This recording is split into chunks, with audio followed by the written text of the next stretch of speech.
Most of us work under the assumption that a default judgment can never be the basis for declaring in bankruptcy that a debt was not discharged under the principle known as issue preclusion, sometimes more previously known as collateral estoppel. I am Bill Rochelle, Editor-at-Large for American Bankruptcy Institute, and in my column on the ABI website on August 14, I talk about a case called Creech, which tells us about a very important exception to that general rule. The Creech case was not your typical default, because typically in default, somebody just never appears in the action, and the court enters a default judgment. Under those more typical circumstances, courts will hold routinely that the default judgment cannot be the basis under issue preclusion for ruling that the debt is not dischargeable in bankruptcy. But Creech was different.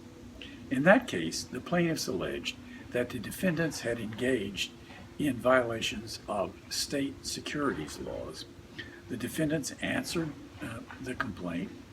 They participated in the case. They filed motions to dismiss and motions for summary judgment, which were denied. But later on, perhaps because the case was going sour, the defendants stopped participating in discovery.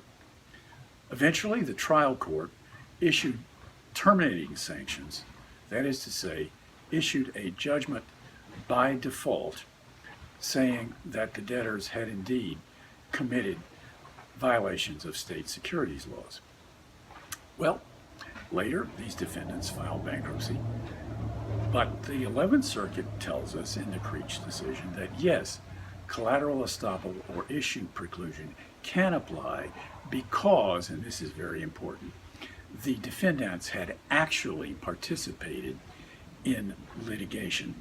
In the more typical circumstance where somebody never appears, the courts will tell us that the issue of, say, violation of state securities laws was never actually litigated and therefore cannot be the basis for issue preclusion in a later litigation. You can read about the Creech decision and many other important cases in the bankruptcy arena in my column, Rochelle's Daily Wire, appearing every day on the ABI website. And if you are an ABI member, you can sign up and those columns will be sent to you automatically every morning at about 8 a.m. Eastern Time. I am Bill Rochelle signing off for now. I'll be back same time next week with another report about something important in the area of bankruptcy law.